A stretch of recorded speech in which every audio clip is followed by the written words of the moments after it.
Hello to my friends at Ocean View in 5th grade. Today I want to tell you about a very interesting artist. Her name was Frida Kahlo, and here we can see a picture of her on the cover of this book. And Frida Kahlo was born in 1907 in Mexico. Here's a picture of her family when she was little. She's this one in the chair. She looks a little grumpy in that photo. Her father was a photographer, and he often took photos of the family. But when she was very little, 7 years old, Frida had an illness called polio, and it caused one of her legs not to work as well as the other one and to be just a little bit shorter than the other leg. But that never stopped her one bit. She loved to climb trees and run and play and was very full of fun and action, and she was very bright.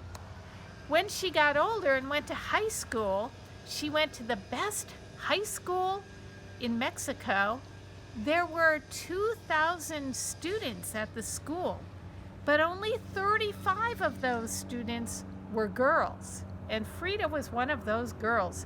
She wanted to study to become a doctor. She wasn't really thinking about art right then. While she was at the school, she sometimes did little pranks with her friends. They would do all kinds of fun things together, sometimes almost kind of naughty, but she didn't get into any big trouble. And she saw an artist while she was at the school whose name was Diego Rivera. Diego was painting big, huge murals on the walls, and she liked to watch him work. One day, when Frida was on the bus going home from school, there was a huge accident, and you can see here is her drawing of the accident afterwards. It was terrible. She was very, very badly injured and had many broken bones and had to be in the hospital and in bed for a very long time. She didn't recover for about 2 years. She never fully recovered for her entire life. She was having many surgeries for the accidents that occurred, and here she is thinking about it. But those surgeries didn't completely heal her or help her. Here's a photo of her laying in bed and painting. So she first started doing painting when she had that accident because there wasn't much for her to do while she laid in bed, and so her family put a mirror up over the bed, put a mirror there so she could see herself, and so she could draw pictures of herself while she laid in bed and tried to recover. And then they had this special easel that she could lay down and do her painting. Well, after a couple of years, it was too late for her to go back to school and study to become a doctor. She was too far behind in her studies, and she didn't think that was going to work for her anymore. But she had done quite a few paintings while she was in bed, so she took her paintings and went to see the artist that she remembered, Diego Rivera. Now, Diego Rivera was very famous for his artwork. And at that time in Mexico, they were having what we call the Mexican Revolution. What that means is that most of the people in Mexico were very poor. They were the peasants. But a few people were very, very rich. And the poor people, after feeling like they just could hardly make it, after a while, they got upset. And they thought, why are we suffering so much, working so hard, and we stay so poor, we hardly have money to eat? So they banded together, and they had what they call the Mexican Revolution. This happened in the year 1910. So I told you Frida was born in 1907, so sometimes she changed the date of her birth to coincide with the year that the Mexican Revolution started. So Diego was very much in favor of the peasants in the Mexican Revolution, and so was Frida. Even though neither one of them were really all that poor, Frida's family was middle class, but she very much liked to identify with the peasants, and I think all of the suffering that she had with her injuries made her really connect with people who were suffering. But since she was pretty much alone in that suffering, she had so many severe injuries and had such a difficult, painful life, she didn't feel like, I don't know if any of us could really quite relate to all of the pain she was feeling. And so she often just painted self-portraits for the rest of her life. Here's one of those self-portraits, and she is wearing here, this is a veil, and it's part of a very traditional Mexican outfit that would have been worn in the part of Mexico where she was from. And here you can see a photograph of what that would look like. And then in the painting, you can see right in the middle of her forehead, she has a picture of Diego Rivera. She fell in love with him, and they eventually got married. She painted this painting of herself, Frida Kahlo, with Diego Rivera on their wedding day. That's her portrait she made, their wedding portrait.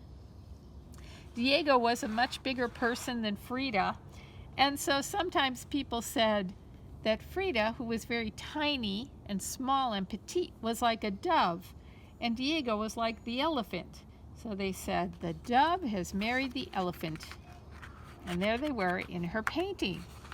Well, Diego became very famous for his big murals, and he was even asked to come to the United States to make murals in this area, in San Francisco. And if you go to Coit Tower in San Francisco and you go inside, you can see some of the murals that Diego Rivera painted. So Frida, as his wife, came along, but she wasn't always happy in the United States. They went from San Francisco across the country, different big cities, and New York City you can see here, because here we see the Statue of Liberty. But here's Frida's painting of how she felt in the United States. Right in the middle of it, you can see her dress. But it looks, here's an old toilet and a lot of trash. And it looks very dirty. And in the middle of it is her very traditional Mexican dress hanging. So she was really feeling out of place and missing Mexico. Frida always liked to dress herself very carefully. And here is a photograph that was taken of her when she was in the United States. She dressed herself so well and so carefully that she became kind of a fashion icon here in the US. Women tried to copy her fashion sense, and there were photographers who liked to take photos of her and put those photos into fashion magazines because she dressed so differently than people here. And she started fashion trends in the US at that time. So there were many great photos of her. But she just became more and more unhappy here in the United States. Here's another painting that she made of herself while here. And she's standing right in the middle. She's holding a Mexican flag. Up here, and this half of the painting is the United States. Over here is Mexico, but not Mexico, not modern Mexico, but very, very old, ancient Mexico with ancient temples and ancient gods and goddesses. And she is missing her roots there. And she was longing to go back. She got more and more upset being in the United States. And after a while, she got very unhappy and she went back to Mexico. She and Diego had lots of fights. Sometimes they would divorce and then they would get back together again. they found that they loved each other, but that they didn't really get along all the time, and they were hurting each other all the time. So the way they solved that was that they had two homes right next door to each other. Frida lived in one house, which was painted blue, the blue house, and Diego lived next door in the pink house. And they cared about each other and loved each other, but they didn't always get along. Frida, though, was very lonely. She wanted to have children, but because of all of her injuries, she wasn't able to have children. And she sometimes would do things. Here she is connected to the ground. Look, she looks like plants are just, she's giving life to the plants right there. But she wasn't able to have children, and so she had pets. I'll show you one up in the front here. Let's see. Here's one where she does a self-portrait of herself, and she had parrots. She had a lot of unusual pets. Besides parrots, she had monkeys. She even had deer, a real deer as a pet. And at one point, she did this painting and painted herself as a deer. But you can see how much pain she must have been in, because look at all the arrows. It's like she feels like she's suffering. She connects herself to her animals and her pets, but she feels like she's in lots of pain. Here's a photograph of her with the little fawn, her pet deer. Now we know it's not such a great idea to have pets like deer and monkeys, because they're wild animals and they are not happy if they are living like pets. So I guess I'll show you this one more picture that I kind of passed over quickly, of a self-portrait of Frida. So if we look at the right hand side of this face, that's Frida's face, and she looks very serious. But if we look at the other half of her face, it's Diego's. She must have been thinking about him. And this almost to me looks like a heart, like a scientific heart. She was very good at drawing the heart, I think because she studied science and wanted to be a doctor, and sometimes she painted an actual heart showing in her body. And it looks very like a very scientific kind of a painting. She didn't just make a heart shape. So at the end of her life, Frida was kind of sad because she always wanted to show her artwork. She got more and more famous during her lifetime, but she was never really well known like her husband Diego was. He was much more famous than she was as a painter. Now that we remember them both and they've both died, she is much more famous than he is, I think. And there are some reasons for that. But while she was still alive, she always wanted to show her artwork in Mexico, and she never was able to do it until the very end of her life. And she only lived to be 47 years old, so she didn't live that long because of all of her injuries. But at the very end of her life, she finally had an exhibit of her work in Mexico, and hundreds of people came to see it. And lots of people loved Frida because Frida would always try her best despite her pain and make herself look good and try to put her best self forward, even though she was feeling so much pain all of her life. Today, I think that's why we remember her, and we connect her with when we think about the Mexican Revolution and the people of Mexico who suffered a lot. We think about her paintings, and they speak to people who are suffering. They're very, very personal, and at the same time, we can look at them and say, wow, she was in a lot of pain. She had a lot of sadness, and still, she worked and went on. So that's what I have to tell you today about Frida Kahlo.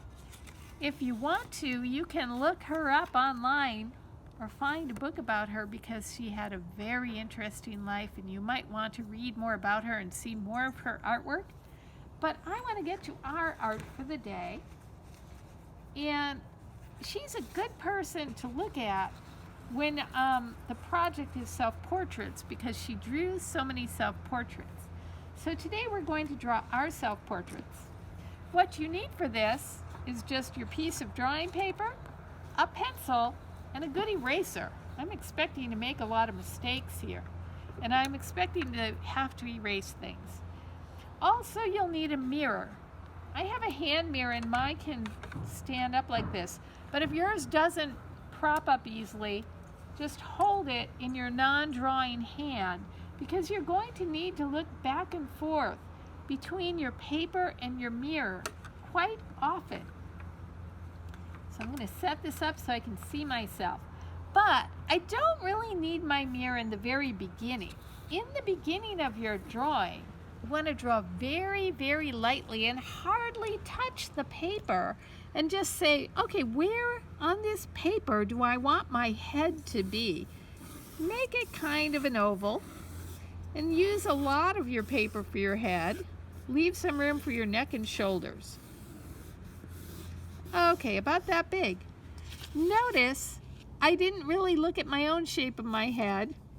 Mine might be quite a bit different, but that's where I want my head to pretty much be, in that space.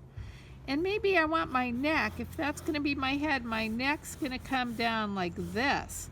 Sometimes people make necks too skinny, like here, and then it looks like their head could just fall over. That is a common mistake. And then your shoulders are going to slope out. They're going to go past where your head is. In this picture, you can't see. You won't be able to see my shoulders ending. I didn't have enough space. Once you've done that, you can very quickly and lightly just say, where on this head should my eyes be? So I think your eyes are going to be much farther down. They're about halfway down on your head. So these aren't really my eyes. These are just eyes in general. They're going to be about there. And that's about halfway in that oval of my face. Between my eyes and the bottom of my chin, my nose will end about halfway. And between that, halfway there will be my mouth, somewhere in there. So that just looks like a general kind of alien face, not my face, or not your face, not anybody's face, but it's kind of where I want things to be when I draw them. Now it's time to look in the mirror and try to draw your own face more carefully. So you might be moving this outer shape you drew quite a bit. That's why we had to draw lightly. I'm going to start by just saying my hair, I have bangs. They end up about here. I'm drawing lightly and quickly still. I have glasses, and they are like this shape and size. So they will come here. Now when I look in the mirror at where my glasses end, I see that my face actually ends over here. This is the end of what I can see when I'm looking in the mirror. So I was wrong about how wide my face would be. I have to change it. And then I'm going to look at how much of my forehead did I see before I see my hair. If you don't have bangs, you might see a lot more forehead before the start of your hair. Look at the space and how much forehead you see in between your eyes and your eyebrows and where your hair begins, and try to make that drawing of that space. So I've got to make my head longer and thinner, but yours might be a different shape. Good thing I'm erasing, right? Noses are kind of hard. They often end in kind of a roundish shape down here. And look carefully at your nostrils. What shape and how much of them do you see? Sometimes people draw just a whole circle like that. And that's unusual. Most people, we don't see an exact circle. we can see a flap of your nose on one side. Everybody's is a little bit different shape. And a flap over here, but the flap is like, on one side it's like the letter C, and on the other side it's like a backwards shape. Under your nose, you will see, look at the space between your nose and your mouth. Sometimes people make way too much space here. So look carefully at how much space there is and the shape. And this little shape here on your lips. I should probably do eyes before I do my lips, and I'll tell you why. So the eyes are some of the hardest things. When you look at your eyes, look at the colored part, the iris, and say, how much of the colored part do I see? I know that it is a complete round circle, but for me, I have eyelids that cover. Now, some people's cover more and some less of the iris. And then it comes down on this side and you can see a little corner of your eye. And some people you can see more or less of the upper lid and the lower lid. You might not see any, or you might see more. How much of the black circle do you see? This little circle called the pupil. Sometimes you see the whole thing, sometimes you do not, because if it's covered by your eyelid, you wouldn't see it. Same on this side. You want to just do the same thing on the other side. But if I hadn't lightly drawn in where my eyes were going to be first and had them kind of in the right area, I might spend a long time trying to draw my eye well, all the little details, and then it would be in the wrong place on my face. That would be kind of sad to spend so much time doing a nice eye drawing only to find I put it in the wrong spot. So that's why you want to sort of lightly map out your face first. Now, if I was going to draw a line right from those black pupils down, that's usually where your mouth ends. And so you can look and make your lips end right there. The top lip is kind of like a big spread out letter M. The bottom lip sometimes is more rounded, or it can be like a letter W. Depends on your lip shape.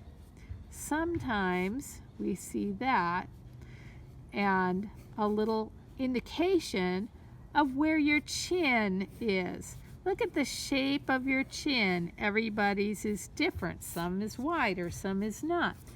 And then when you've got all that in place, and I have not been pushing very hard with my pencil. I've been very careful because I'm not sure yet. I might have to erase. And so I'm going to say, oh, I have long hair and it covers part of what I can see of my neck.